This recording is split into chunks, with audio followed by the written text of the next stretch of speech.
So I know everyone has been here all day, and you all must be super tired. So let me wrap this up with a couple more things. And then what will happen is we are actually not going to leave this room for the SIG meet and greet. The SIG meet and greet will come to us because room sizes and tables make a lot more sense over here. People are organizing, and you will get a chance to meet SIG representatives in roughly 10-15 minutes. All right. I was going to briefly mention our release cycle. Kubernetes releases 4 times a year. That's not exactly quarterly, but we roughly try and approach that. That's a very frequent release cycle. And one of the really excellent ways to get involved contributing is by being on the release team. There are lots of people on the release team that are doing this for the first time. You can start out as by shadowing on a particular sub-team. And it's just a really great way to get to know the features, the community, and the way everything works. Yeah, it's basically a 3-month release cycle. During the feature work, we develop new features, development, completion. And then during code freeze, basically there will be no more features admitted into Kubernetes master.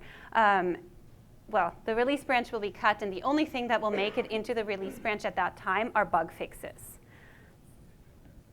Of course, 3 months isn't really a lot of time, so a lot of long-term big features take more than one release to develop fully. Here's another. So here's another slide where this is kind of the weekly outline on how long it'll take for enhancements development and when we are going to cut the release branch, when code freeze ends, and what it means. The only repository in which you're going to run into this, by the way, is currently Kubernetes. We support each release for 9 months. So that means that there are 3 supported releases in parallel at any given time. Basically, that's what this looks like. Once the 1.11 release gets cut, 1.10 gets updated with patch releases. And the same once 1.12 enters the cycle. Once 1.13 enters, we no longer support 1.10.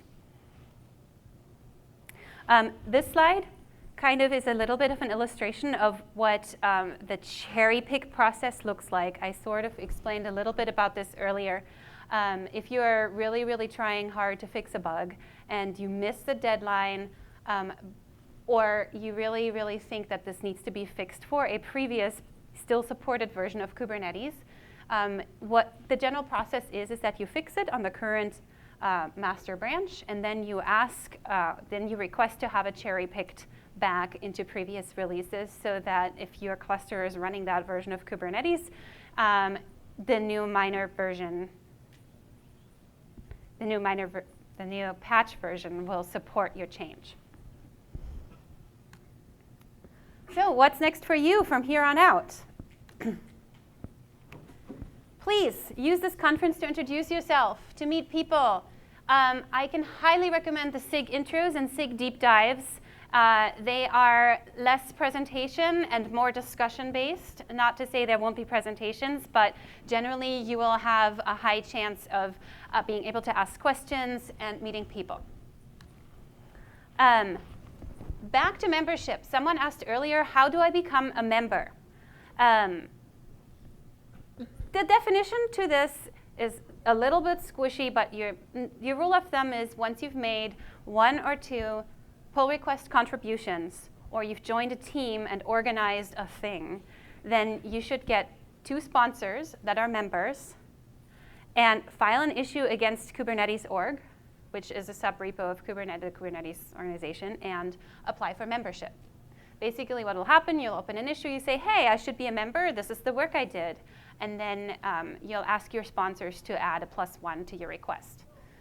And that will usually have you become a member. So Going up the contributor ladder is a pull request as well against an owner's file. Often people self-decide that, hey, I know a lot about this part now and I've been helping out a lot. I should probably be in this owner's file. So you can, I would recommend talking to people first, but you can open a pull request and say, I would like to be a code owner here and have reviewer status. Don't wait for someone to add you. Everyone is really, really busy, but if you suggest, hey, maybe I should be in this owner's file, people are probably going to, depending on your situation, it can be a good move. Why do we put this on this workshop? Because we want all of you to move up the contributor ladder. We need reviewers, we need code owners, and we want to grow this community, and we want everyone's pull request to be seen and reviewed and responded to, and we can only do that if everyone helps. Contributions can be a ton of different things. Not everyone will contribute via pull request, because you can contribute in many other ways that don't even involve code and are still incredibly important. This does also not mean you shouldn't be a member. So if you do a lot of these things, please apply for org membership. On a more personal level, we have several mentoring opportunities.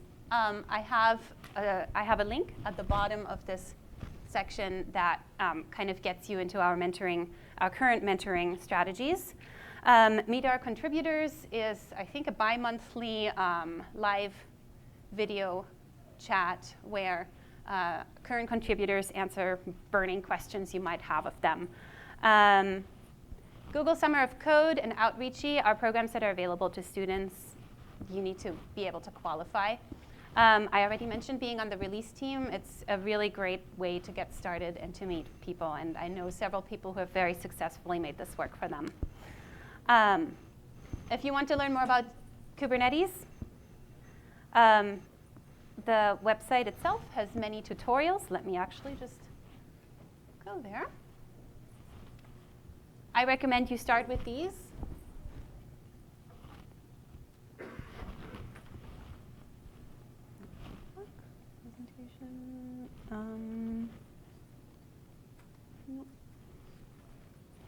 Actually, hang on.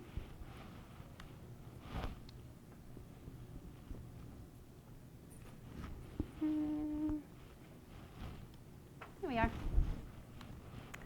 All right. So these are some of the links that you can check out to go further.